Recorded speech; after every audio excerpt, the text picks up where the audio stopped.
All right, sit down, shut up, and let me tell you the story of Play Dirty 2025, the way it's meant to be told. This isn't some polished critic review bullshit with fancy words and metaphors.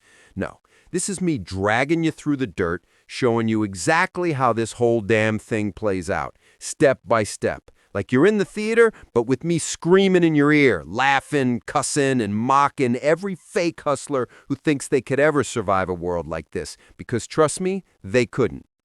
It all starts with Parker, Mark Wahlberg's Parker. And I know, Wahlberg's done 1,000 tough guy roles, but here's the difference. Parker's not some hero. He's not your savior. He's not Robin Hood. He's a thief, straight up. But not some sloppy, let's snatch purses thief. Parker's surgical, cold, clean. He's got a code. No snitching, no betrayal, no unnecessary killing. That code makes him sound noble to idiots, but it's not noble. It's survival. He's not here to be liked. He's here to get the score, get out alive, and not owe anyone shit. That's Parker. And when we meet him, you feel that itch. This man's gearing up for something monstrous. And the monstrous thing? Treasure. Yeah, treasure. Not some weak bank robbery, not some corner store stick-up. Real treasure, pulled straight out of the ocean. Imagine gold, artifacts, whatever. It doesn't matter. It's valuable enough to make Wall Street piss itself. You dangle that in front of greedy men, and you know what happens? They turn into animals. And Parker? He's the hunter that waits for animals to eat each other before he takes the carcass for himself. So he starts building a crew. Because every heist needs a crew, and every crew is basically a bunch of ticking time bombs taped together with duct tape and wishful thinking. First up, Grofield, Lakeith Stanfield's character. Now, Grofield isn't just filler. He's smart, witty, slippery. The kind of guy who could make you laugh while he robbed you blind. He's Parker's right hand, but you never quite trust him, because Grofield's loyalty is like gas prices. Up one day, down the next, screwing you either way. Parker knows this, but he still keeps him close, because sometimes you need the wild card, even if that wild card might one day stab you. Then we've got Zen, Rosa Salazar's role. And here's the thing. Zen's not the typical hacker nerd stereotype. Nah, Zen's skilled in ways Parker isn't. Maybe salvage, maybe unlocking shit under pressure, maybe something physical. But she's sharp, sarcastic, doesn't take Parker's macho shit. And that makes her dangerous in a good way. Every time Parker tries to pull his on-the-boss routine, Zen's probably smirking like, "You'd be dead without me, asshole." That dynamic keeps things alive. And of course, the rest of the crew. A driver who thinks he's faster than physics, a safecracker who brags too much. So what's the prize? The treasure from the ocean. Some wreck, some loot tied to dirty politics or mob history, maybe even some dictator's blood money. Doesn't matter. What matters is Parker smells money, the kind of money that makes men kill their best friends. And of course, it's not just Parker after it. The New York mob wants it, the world's richest man wants it, and if that dictator angle holds true, even international killers want it. So the second Parker steps in, he's already walking into a minefield. And this is where Parker shines. Planning.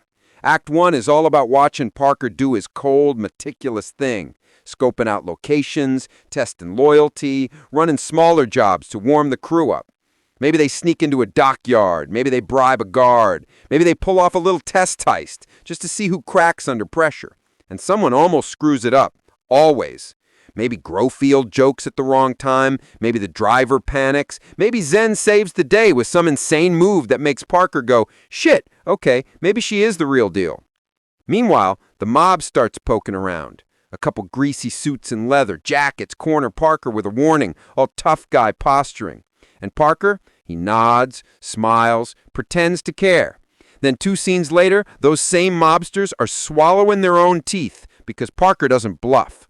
He doesn't play warning games. You fuck with his job, he buries you. End of story. And then comes the big move, the treasure job itself. Act 2, the fireworks. The crew gears up, full tilt. Guns, tools, masks, adrenaline. They break into whatever fortress the treasure's being kept in. Maybe a mob-controlled warehouse, maybe a private vault, maybe even half underwater. And the job starts clean. Too clean. They're getting through, they're grabbing the goods, and for a moment you think, holy shit, they're actually going to pull this off. And then, boom, the betrayal. Always the betrayal. Someone in the crew flips. Maybe it's the asshole character, maybe it's Zan with a secret agenda, maybe it's Grofield with his wandering loyalty. Doesn't matter who, it matters what it does. Because suddenly the whole operation is on fire. Alarms blaring, mob goons swarming, billionaire mercenaries showing up with high-tech toys, maybe even the dictator's men, armed to the teeth, ready to claim what's theirs. And Parker, he's furious, not scared, furious. Because his code, the thing that's kept him alive this long, won't let him just shoot his own guy in the back the moment they betray him. He hesitates, and that hesitation costs him. His clean plan crumbles into chaos. Now we're in the thick of Act 2.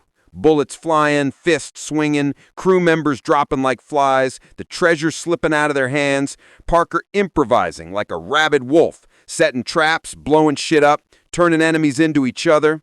This isn't Ocean's 11 slickness. This is play dirty brutality. And through it all, you feel the tension in the crew. Grofield maybe starts questioning if Parker's code is worth dying for. Zen maybe shows her true motives. Maybe betrayal, maybe loyalty. The driver's dead probably because drivers never live long in these movies. And Parker, he's a one-man storm, dragging what's left of his crew toward the finish line. And then comes the climax, Act 3. The final confrontation. Parker's surrounded, mob on one side, billionaires' mercs on the other, maybe even the dictator's army in the mix.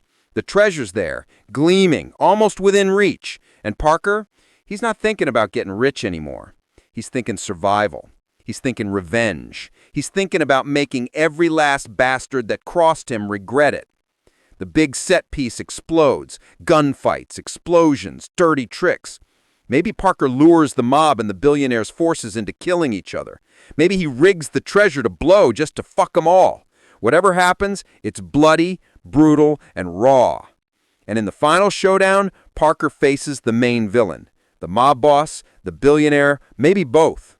And here's the kicker. Parker finally breaks his own code. Maybe he kills someone in cold blood. Maybe he betrays the betrayer in a way that proves he's not the clean professional anymore. He's dirty now, through and through. And that's the point. That's why it's called play dirty. Because Parker's forced to cross the line. He can't stay the cold professional thief anymore. To win, to survive, he has to get filthy. And the ending? Bittersweet as hell.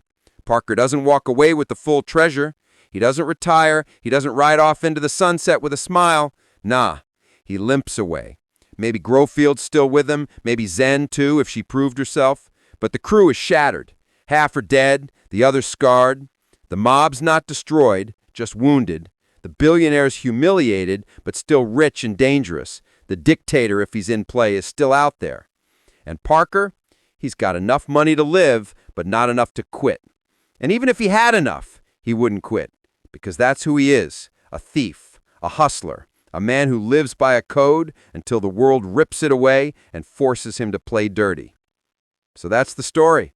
That's the ugly, raw, vicious ride of play dirty. A heist that turns into a war, a code that gets broken, and a man who proves that survival isn't about being noble. It's about being nastier than the bastards trying to take you down. That's why this movie's going to hit. Not because it's clean, not because it's pretty, but because it's filthy. And it reminds you that sometimes the only way to win is to crawl through the mud and come out meaner than everyone else.